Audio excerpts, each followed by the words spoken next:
naisip ko na i-recreate yung ginawa namin na iba't ibang uri ng estudyante last 5 years ago. So ngayon guys, ay pag-usapan natin guys ang iba't ibang uri ng estudyante guys. Nung grade 7 pa kami. Sinong may 1-4?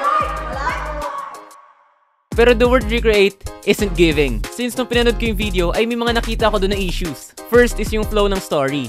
Hindi maayos ang pagkakasunod-sunod. Second is yung editing. The editing sucks. Aminin na natin, grade 7 edits pa yun eh. Mas nag-improve na ako ngayon. And literal na mapapayak ka na lang talaga kapag mapapanood nyo to. Kaya sisiguraduhin ko mismo na maganda ang pagkaka-edit nito. And with that issues being mentioned, the word recreate parang malabo ata. Kaya it's more on an improved version of iba't ibang uri ng estudyante. Kaya guys, what are we waiting for? Simulan na natin! And since it will be an improved version, here's the things that I will need to do. Nandito tayo sa Notion. We will be making a script para naman organisado, maganda yung pasunod-sunod. Mayroon tayong script sa mga cast para alam na nila yung mga sasabihin nila, hindi na tayong impromptu. And also, meron din tayong mga script pagdating sa cameraman para alam nila kung ano yung shots na kailangan nilang i-take. And alam nila kung ano yung gagawin nila. Improve the storyline or the flow of the story. That's why what I did is to make a storyline in Notion, list down the ideas na pumapasok sa isip ko, and then organize it later on. Alright, tatapos rin tayo sa wakas sa paggawa natin ng script. And finally, ayun, ginawa natin siyang PDF. Ayan, iba't ibang uri ng estudyante. Abangan nyo to, promise. Ako na mismo nagsasabi sa inyo. Then second, the editing style. And I do have an inspiration kung saan ako magbabase ng editing style. Or kung anong type of editing yung gagawin ko dito. If you guys know yung TikToker na, oh, that guy. By the way guys, dito ko kinuha yung idea ng pagkaka-edit ng video and yung parang flow rin ng story. Dito kay Brody Shreds. Parang may interview pa dito na something, oh. Ayan, tapos may actual scenes, then may interview scene. Parang ganito. Sobrang solid yan guys, promise. Now let's start with our plan. Yeah! Anyways, we need a cast and a cameraman. Syempre, di ako pwede maging cameraman since I will be an actor. If I will be an actor, kailangan marunong ako ng mga linya ng mga actor, right? 3, 2, 1, and action! It's not you. It's me. Yeah, yeah, yeah! Let's stop right there. Alright, so for the cast, ang naisip ko is yung original boys na kasali dun sa una nating iba't ibang uri ng estudyante. And most of them agree naman na sumali. And isa lang naman yung nag-refuse since busy sa research. Research? Wow! Yeah, research na naman. Talagang grabe maka-apekto ang research sa mga schedule namin. I understand him. I understand my boy. And syempre, yung original boys plus magdadagdag tayo. Kasi sabi nga nila, the more, the merrier. Sabi lang nila. At depende din sa script na magagawa ko. For our cameraman pala, I asked my friend here na may alam rin sa pagka-cameraman para hindi na ako masyadong magturo ng mga camera angles and stuff. What's up, Sean? Thursday, cameraman. G ka, diba? Boy, wala ka pa yung mga cameraman dyan. Ha? Boy, cameraman, Thursday. Hindi kita marinig, naglalag. Okay? Bye-bye. Bye. Cameraman, Thursday. And he agreed naman. Siyempre, sa pilitan yan. Pero at least he agreed, di ba? And after that, gumawa na ako ng GC para naman doon na kami mag-communicate. Wow! Communicate! Communication is the key! Nakagawa na nga pala ako ng GC and meron ako mga members. And then, nagpa-Google Meet na rin ako afterwards. Right now, we're going to have a meeting muna para mapag-usapan yung mga daloy ng script and para mas mapabilis yung oras na i-take namin kapag mag-shooting na kami. Tingnan namin kung may dadagdag kami sa script. Kasi kailangan namin mag-meeting para magkaintindihan kami about sa script, sa mga gagawin nila, para malinawan sila sa mga dadalhin nila. And I also clarify some things, explaining the script. Ganito kasi yan, kung makikita mo yung ano ko doon, may flow siya.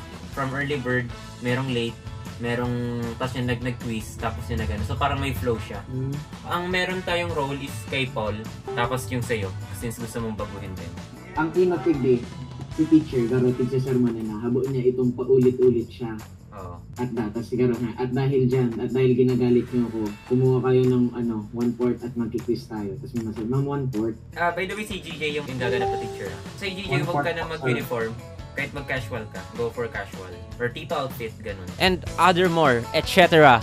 At iba pa. And buti na lang talaga, meron ding iba na nagbibigay ng feedback nila or suggestions nila to help improve the script. About naman sa papel, tapos masabi siyang, grabe naman, compatible pen, hingin ka sa akin. Tapos mabalik duman sa acting scene, nakagad na, boy, may ballpen ka. Sunod, interview scene ulit ni TJ.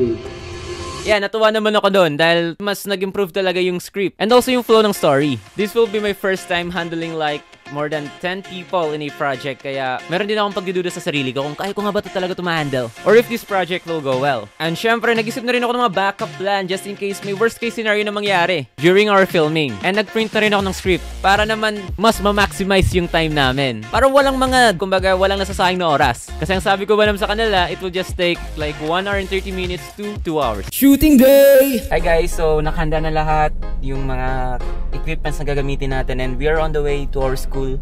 And yeah, let's go. Excited na rin ako. At sa hindi na sana pangyayari, namroblema agad ako dahil wala pa yung iba. Like, alam nyo yung mga wala pa? Yung mga malalapit lang yung bahay nila sa school. Like, oh my goodness, malinaw yung usapan. Pero bakit wala pa kayo? Anong ginagawa nyo sa bahay ninyo? Bakit wala pa kayo sa school? Pag naman!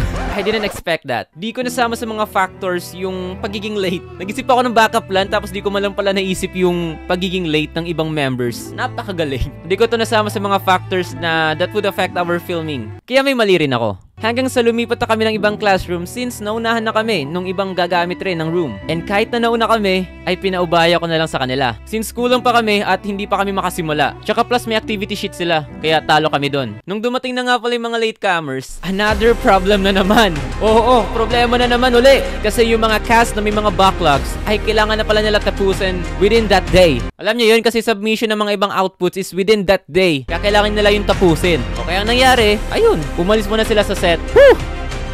Problema na naman.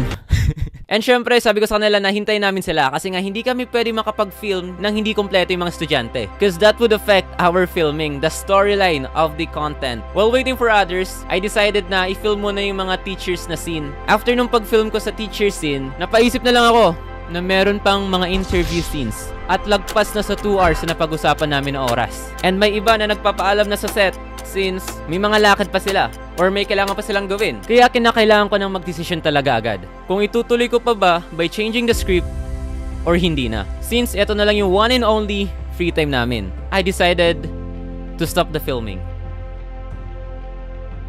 and gave up on the project. Since ito na lang yung time na may pasok kami at makakagamit kami ng room. At dito ako naramdaman yung hirap sa pagiging leader. Ang hirap pala, may mga hindi ako inaasahan na nangyari, may mga ibang factors that I didn't consider or think of. May mga ibang factors rin kasi na talagang sinugal ko. Like, bahala na. Bahala na kung anong mangyari. Like, kung may kailangan na umalis na cast, di bahala na. Like, I didn't think of a backup plan. While making this project, this iba't ibang uri ng estudyante, I just realized that hirap pala. Ang hirap mag-manage. Ang hirap maging isang director din. Ang hirap lang mag-manage. That's what I experienced nung day 1 namin sa pag-shoot. And I realized that maybe God was testing me. What if itry ko pa uli? Ayaw ko magkaroon ng regrets. Gagraduate na ako ng school tapos hindi ko pa magawa to. Syempre hindi lang rin naman ako may gusto. Gusto rin ng iba. Ata. Oh. And let's take another shot. Pero if di talaga kaya, edi at least ginawa ko naman yung lahat ng makakaya ko. No regrets. Ginawa ko lahat. And that's it. Yan naman yung pinaka-importante, di ba? Is yung ginawa mo naman lahat. But this time, I will be better. Pero ngayon, babawi ako. Babawi ako sa next shooting namin. Kasi I just decided na to just reschedule it eh. Pero dumating ako sa point, itutuloy ko pa ba to? Or hindi na? So, namila ako dun sa dalawa.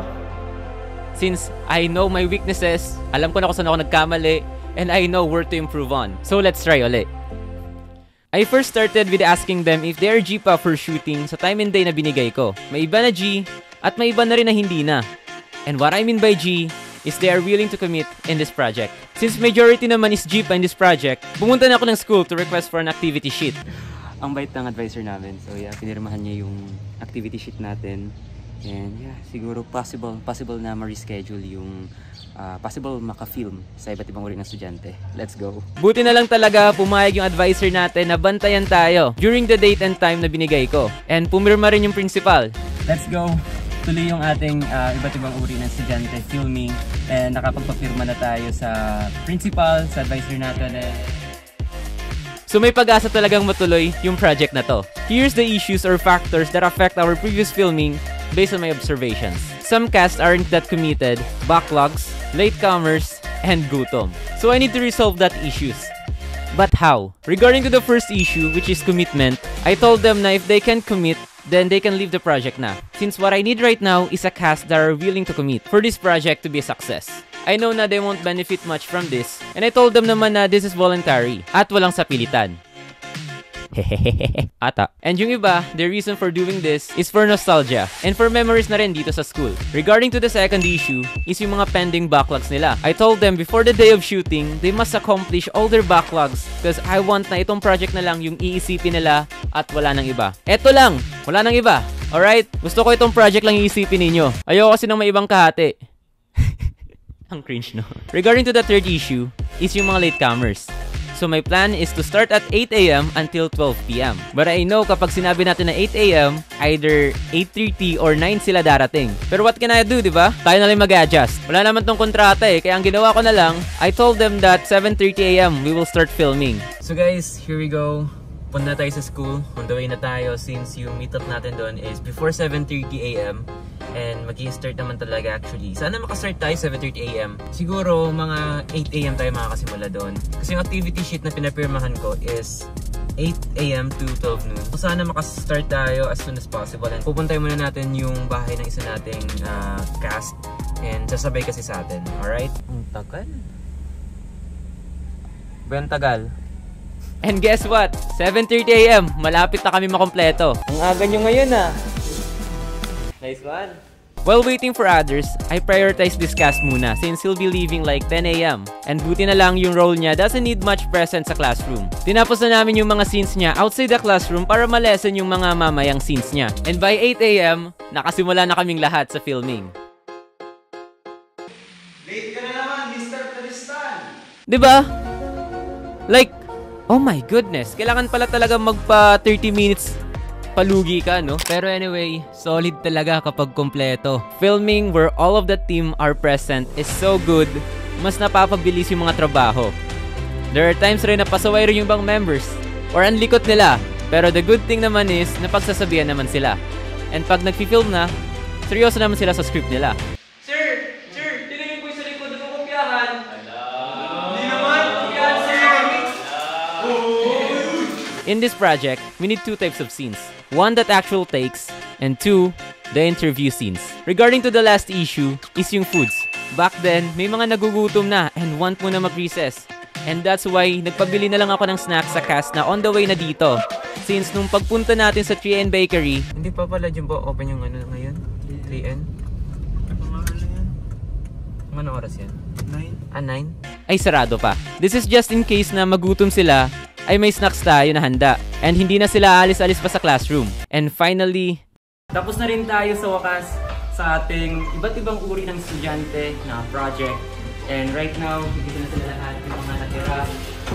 And thank you so much guys, lalo sa mga cast. Meron na din mga ibang umalis kasi may pupuntan pa. Thank you so much guys! Skibidi Fortnite! The filming was a success. Natapos rin kami with the scenes and right now, editing na lang. It took us almost 5 hours of filming this project. And all I can say is that this will be worth it. I promise guys. Before we leave the classroom, we made sure naman to clean the room. Okay na yung classroom. This is the classroom after we recorded. Inayos rin naman namin yung classroom. Syempre, baka masisi kami kung bakit hindi man lang namin nilinis. And syempre, sign of respect rin dahil ginamit natin yung classroom. And spoil ko na kayo guys. One issue here is that we should have used my Sonic camera since the lighting here wasn't that good, especially on my phone. And may iba na against the light talaga. And I promise guys, next time, I will be better. I'll take note yung mga pagkakamali ko in this filming. After the filming, pupunta kami sa Papa Steel to eat our lunch kasi alam kong mga gutom na rin to at mga pagod. At ayun, pati na nyo, mukhang mga gutom naman yung mga tao dito. Gutom na kami! Yeah, lalo yun! Lalo yung gutom yun. Paano magutom mga pogi? Uy! Thank you, Jude. Bye-bye. Ingat ka. Adi ka pa, alis. Sayang. And then we went to Papa Steel na to celebrate. And I decided to treat them to lunch as my way of thanking them agreeing to this project and being committed on this project. Syempre, dito kami sa Papa Steel ulit. Since sobrang budget meal dito, pero hindi tinipid yung pastil. And it tastes so good. Kamusta? Masarap? Testing, first Sige. First bite.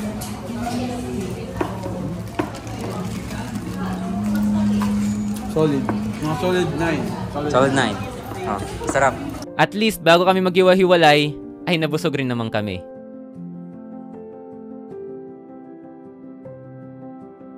Pagka-uwi ko ng bahay, I started editing the video na since I know it would just take like 3 to 4 hours of editing. And dito ako nagkamali ng akala. I'm just kidding lang guys sa sinabi kong 3 to 4 hours lang yung editing. Hindi pala.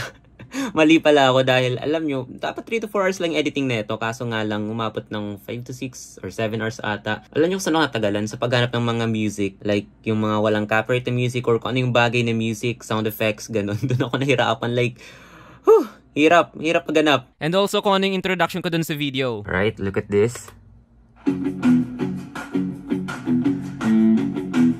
Kaya buti na lang talaga may CapCut. Check nyo tong ginawa ko. 1, 2, 3. Hey! Did you see that guys? Yung parang ano. Yan no. Diba nga angas? Yung parang comic something. Ang lupit. I guess okay na to. Hindi ko na siya masyadong paghihirapan pa sa pag-e-edit or ano pa man. Baka ma-stress pa ako dito.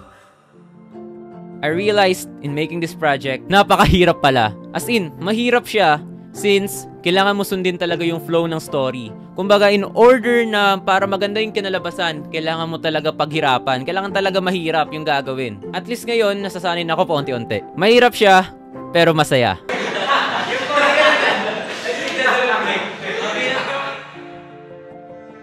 And syempre, communication is the key.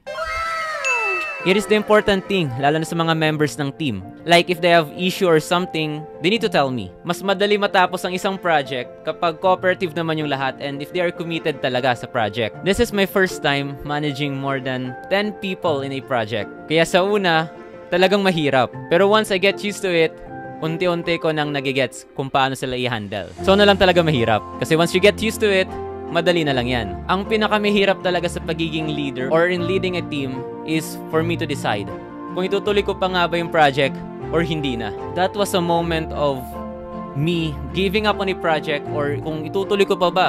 Kasi wala sa isip ko na i-reschedule na to since eto lang yung day na libre kaming lahat. Pero sabi ko nga sa sarili ko, everything happens for a reason. And maybe that day wasn't the perfect time for us. Pero the important thing is, hindi ako sumuko.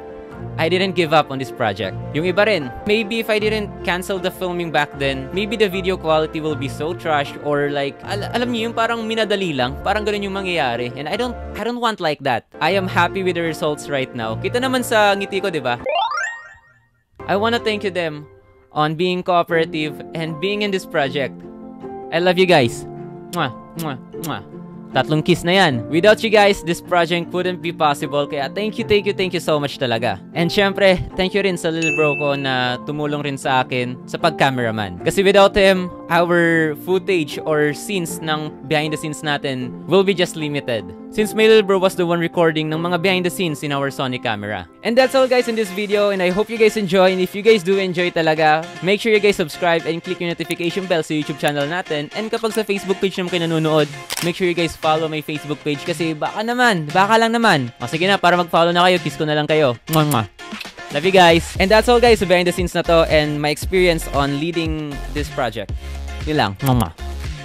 Woo! Natapos rin. Mas magaling ako dun eh. Ba't di ka nakasagot? Nauna na ako ng tumas ng kamay eh. Ganun ba? Sige. Oo. Mas matalino ako dun. Ba't ka galit? Di ako galit.